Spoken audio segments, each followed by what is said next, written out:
Kerumunan massa ketika kampanyenya Bobby di Medan, nggak pakai protokol kesehatan, ditindak nggak? Enggak. Kerumunan massa ketika siapa? Putra sulung Pak Jokowi mendaftar sebagai calon wali kota Solo gitu kan? Nggak ditindak. Ketika ditanya, Mas Gibran, ini kenapa nggak pakai protokol kesehatan? Enteng dia bilang, ya pendukung kita banyak, susah kalau mau diketatin. Nah, kok enak banget ngomongnya.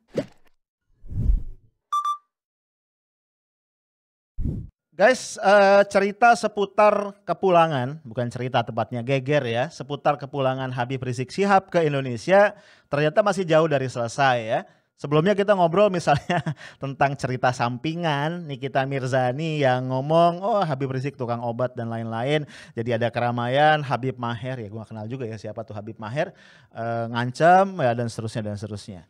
Ya walaupun kalau kasusnya Habib Maher, gue agak heran sih ya, kenapa bab Nikita Mirzani dia ngomong ngerespons, sementara di bab-bab yang lain ya, ketika misalnya beberapa buzzer seperti Ade Armando, Eko Kuntadi, siapa lagi, Denny Siregar gitu ya, Abu Janda jangan lupa ya, mengeluarkan ujaran-ujaran kebencian gitu terhadap Islam itu nggak ada tuh yang namanya Habib Maher. Biasa lah ya, orang-orang kan punya rencana masing-masing.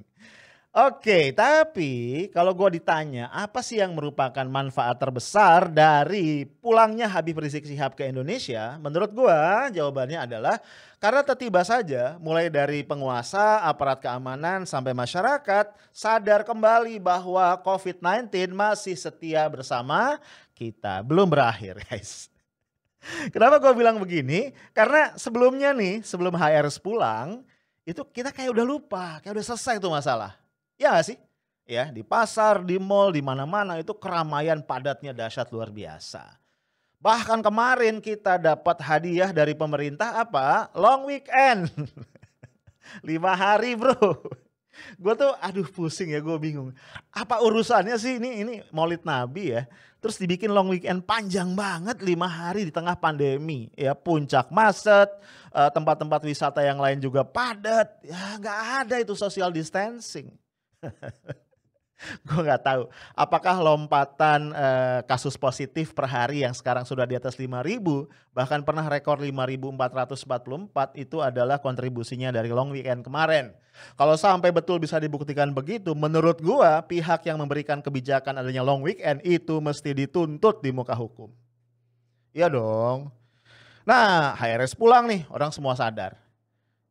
Dalam satu rapat yang mengevaluasi laporan Satgas penanganan COVID tanggal 16 November yang lalu, itu Presiden memberikan ketegasan. Kan waktu itu dilaporkan ya bahwa angka-angka kita nih sangat baik nih kalau dibandingkan dengan angka-angka global ya. Persentase kasus positifnya turun ya kan. Kemudian yang sembuh juga sudah meningkat begitu. Ya walaupun gue ingin ngasih catatan ya.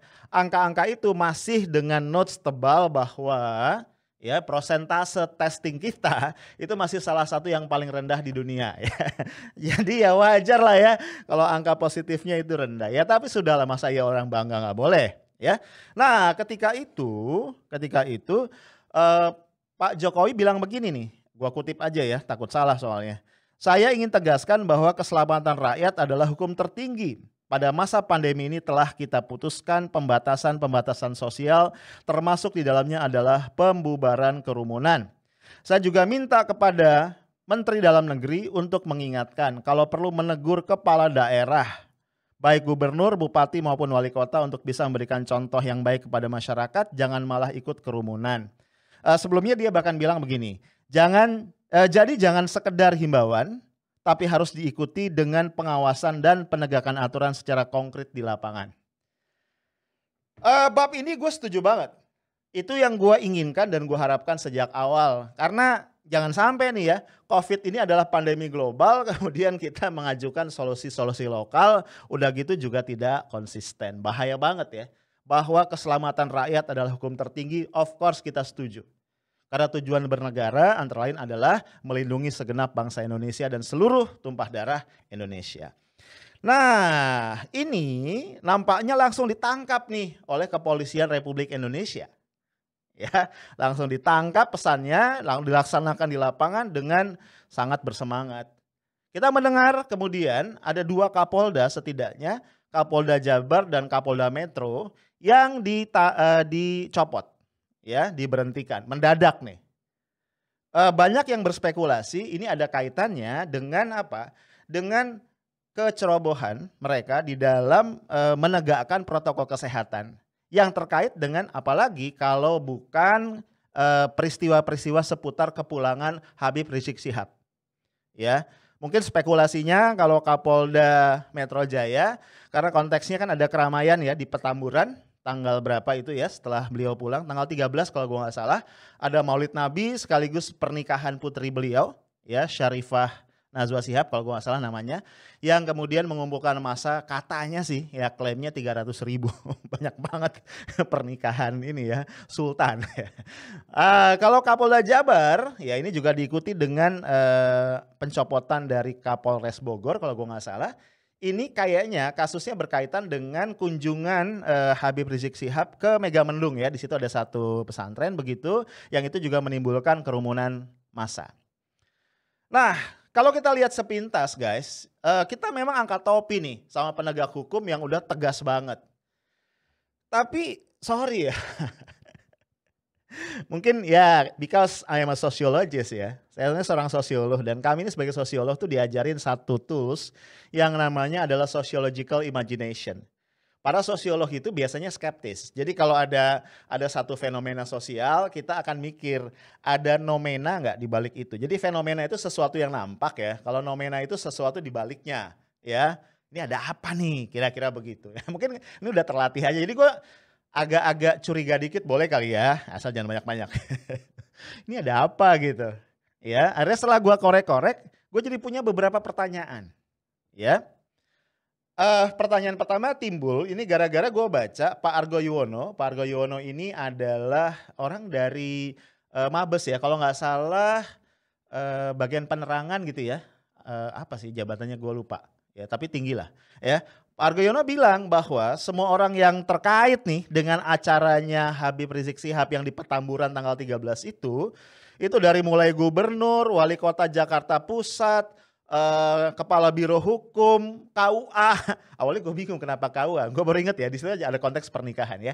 KUA, kemudian siapa lagi? RT RW, bahkan beberapa tamu itu akan dipanggil untuk memberikan klarifikasi. Dan itu dikait-kaitkan katanya dengan pasal 93 dari Undang-Undang Nomor 6 tahun 2018 mengenai kekarantinaan kesehatan. Nah, gue coba cari tuh undang-undangnya. Isi undangnya kira-kira barang siapa yang menghambat lah ya, menghalangi gitu ya terjadinya berlangsungnya kekarantinaan itu akan dituntut pidana ya, dihukum pidana 1 tahun atau denda 100 juta rupiah. Wih buset ya. Pas gue baca itu ya otak jel gue jadi mikir, emang kita dalam kondisi karantina kesehatan? Kan itu ya, dasar berpikirnya gitu. Sebuah hukum itu hanya bisa ditegakkan ketika dia dinyatakan memang dalam kondisi seperti itu. Ya. Seingat gua, sejak awal pandemi ini merebak, pemerintah pusat menolak menerapkan karantina aka lockdown. Ya, menolak. Jadi nggak ada karantina. Ya. Nah, logika hukumnya adalah, ini setahu gua ya nggak paham banget hukum ya. Setahu gua adalah begini, kalau ada sanksi itu karena pemerintah sudah menunaikan hak-haknya. Logik kan? Ya. Kenapa orang yang menghambat atau melanggar karantina itu bisa dihukum pidana? Simply karena ketika karantina itu pemerintah oleh undang-undang sudah diwajibkan untuk memenuhi hak-hak warga negara. Which is apa? Memenuhi kebutuhan pokok mereka. Kan begitu ya. Kalau nggak salah kan logika hukumnya begitu, logika undang-undangnya. Jadi maka ya udah dihukum lah, orang udah dicukupin kebutuhannya, udah dijaga oleh negara, lu masih balelo ya dihukum. Tapi kan nggak pernah diterapkan. Yang ada saat ini adalah PSBB, ya kan? Jadi pemerintah pusat menggunakan instrumen PSBB yang itu pemberlakuannya bersifat lokal, di mana masing-masing kepala daerah, wali kota, bupati, gubernur ketika menilai daerahnya itu perlu melakukan PSBB akan mengeluarkan aturan itu. ya. Dan dalam konteks Jakarta, PSBB dikeluarkan oleh Gubernur Anies lewat apa? Peraturan gubernur. Ya, dan sekarang sudah masuk masa PSBB transisi. Jadi menurut gua nggak masuk akal. Ini Polda dicopot gara-gara apa? Apalagi Jabar ya. Seingat gua nih, Jabar apalagi Bogor itu tidak menerapkan PSBB. Seingat gua nih. Ya ada lah pasti himbauan ya pemerintah lewat Satgas Covid untuk misalnya apa tadi menghindari kerumunan ya kan, kemudian mencuci tangan dan lain-lain, pokoknya menerapkan protokol kesehatan. Tapi kan himbauan, dan setahu gua himbauan bukan produk hukum. Gitu loh. Himbauan ya himbauan. Nah, di dalam konteks itu gue setuju banget ini ya dengan pendapat dari mantan Hakim Konstitusi ya Pak Hamdan Zulfa yang sudah menyoroti hal ini di dalam beberapa cuitannya gitu. Ya, jadi pasalnya nggak pas. Nah, kalau Pergub ya yang menegakkan hukumnya mestinya bukan Polri tapi Satpol PP. Kalaupun Polri terlibat ya dalam di bawah koordinasi dari gubernur sebagai pihak yang mengeluarkan Pergub. Dan kalau konteksnya Pergub menurut gue ya, dan ini juga gue baca dari beberapa sumber, Anies nggak salah, ya dia nggak setuju, dia tidak memberikan izin ya persetujuan terhadap event yang dilakukan oleh Habib Rizik kan, buktinya apa? Asal lu tahu ya, Anies Baswedan oleh Habib Rizik itu diundang di acara tersebut, dia nggak datang, bahkan beliau itu konon diminta oleh Habib Rizik untuk menjadi saksi dalam pernikahan putrinya, dia nggak hadir, ya. Dia minta Wali Kota Jakarta Pusat untuk memberikan surat mengingatkan potensi pelanggaran protokol kesehatan. Sudah diingatkan masih dilanggar, kena denda maksimum pula. Sudah diancam kalau diulang akan dilipat gandakan dendanya. Ya kan? Jadi menurut gua kurang apa lagi gitu loh. Wajar kalau Pak Doni Monardo ya Kepala Satgas Covid kemudian memberikan pujian, semua sudah sesuai dengan aturan. Ya, demikian pula ketika muncul, nah ini ya politisi cantik kita nih yang udah lama diem, mingkem, duduk manis, namanya Samara Amani Alatas ya dari PSI, tiba-tiba mengaminkan keinginan dari fraksi PSI di DPRD DKI untuk melakukan interpelasi kepada Gubernur Anies. Ya, hak interpelasi dewan mau dijalankan kepada Anies. Karena tadi Anies dianggap membahayakan keselamatan masyarakat. Gue nggak habis pikir. Senapsu itukah menyerang Anies? Yang kocak ada artis lawas yang udah tuir ya, yang udah gak laku kali ya, namanya Dewi Irawan tuh bilang begini, doa nih formatnya doa, ya Allah segeralah penjarakan Anies. Apa sih gitu. Orang emang kalau udah benci kebangetan itu jadi gak logik ya, dipenjarakan atas apa ibu? Ya. Nah disitulah kemudian gue jadi mikir ini kenapa negara begini amat ngurusnya gitu ya. Pak Benny Kaharman misalnya ya, anggota DPR, politisi Demokrat ya, itu cerita. Ada orang nanya sama dia, ya, ini kenapa hukum nih jadi tumpul nih ketika berhadapan sama Habib, maksudnya Habib Rizik Syihab. Dia jawab, bukannya hukum udah tumpul nih ketika berhadapan dengan para cukong. Bilang, berani juga dia ya. Oke guys, itu satu sisi ya. Jadi dasar hukumnya tuh nggak jelas. Dan kalaupun mau dipanggil menurut gua dalam konteks dimintai keterangan, ditegur dan lain-lain, yang harusnya melakukan Pak Tito dong sebagai Mendagri ya. Ini kenapa Kapolda manggil gubernur, sejak kapan ceritanya bro? Ini bernegara kok jadi kusut begini. Itu satu hal. Nah, hal yang kedua menurut gue tadi setuju banget ya, ada teguran keras atau penekanan supaya protokol kesehatan ditegakkan, bahkan penegakan hukum ya. Masyarakat Indonesia tahu kan, kalau nggak ditegakkan hukum itu Masya Allah kacrut lah ya, himbauan itu nggak laku. Tapi menurut gue rejim itu harus imparsial, adil dong gitu loh. Ya gimana ya? Ini kan mengganggu rasa keadilan seorang Arief Munandar. Yang juga mungkin mengganggu rasa keadilan lu semua ya. Lu bayangin nih ya, punten. Kerumunan massa ketika kampanyenya Bobi di Medan. Nggak pakai protokol kesehatan, ditindak nggak? Enggak. Kerumunan massa ketika putra sulung Pak Jokowi mendaftar sebagai calon wali kota Solo gitu kan. Nggak ditindak. Ketika ditanya, Mas Gibran, ini kenapa nggak pakai protokol kesehatan? Enteng dia bilang, ya pendukung kita banyak, susah kalau mau diketatin. Nah, kok enak banget ngomongnya. Itu loh. Kemudian dalam rangka 10 November kemarin ya, Banser sama GP Ansor kalau gue nggak salah di Banyumas itu bikin parade, bikin pawai merah putih. Hampir 10.000 orang terlibat, padat tumplek-blek, nggak ada protokol kesehatan. Kemudian alasannya apa? Kita udah dapat izin dari Pemda. Lah gimana? Itu kok Kapolresnya nggak dicopot? Ya kan, Kapoldanya kok nggak dicopot? Kalau mau kita imparsial. Tadi gua bilang pusat-pusat kuliner di mana-mana, di Pantai Indah Kapuk misalnya. Terus apalagi? Oh ini ya di Pekalongan. Habib Lutfi bin Yahya. Yang kebetulan dia adalah anggota Watimpres. Itu bulan apa ya? Itu punya acara Kliwonan, pengajian besar ribuan orang datang. Gak pakai masker, gak ada protokol kesehatan. Ditegur gak? Enggak, apalagi ditindak. Nah, dalam kondisi ketika imparsialitas tidak ditegakkan, jangan heran, jangan marah kalau otak masyarakat kemudian jadi jahil.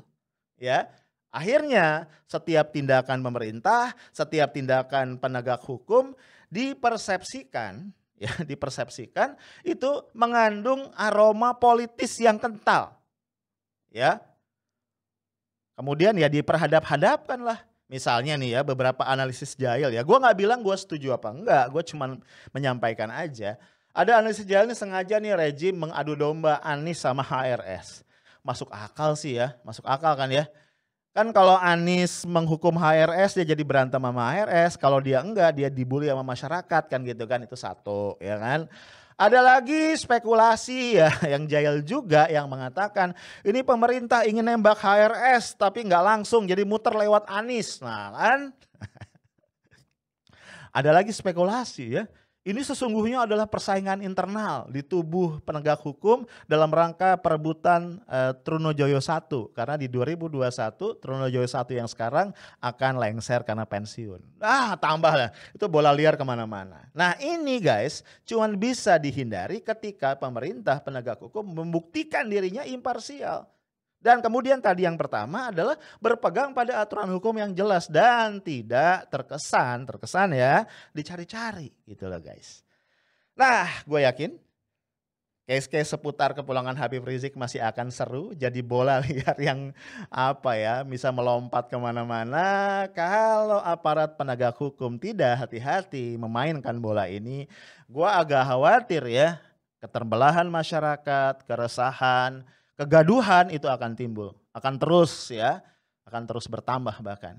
Nah terakhir gue pengen bilang, kalau ngomong-ngomong tentang kegaduhan, yang gue agak kesel dan sedih adalah begini, ketika terjadi kegaduhan, kenapa selalu yang disalahkan orang yang bereaksi?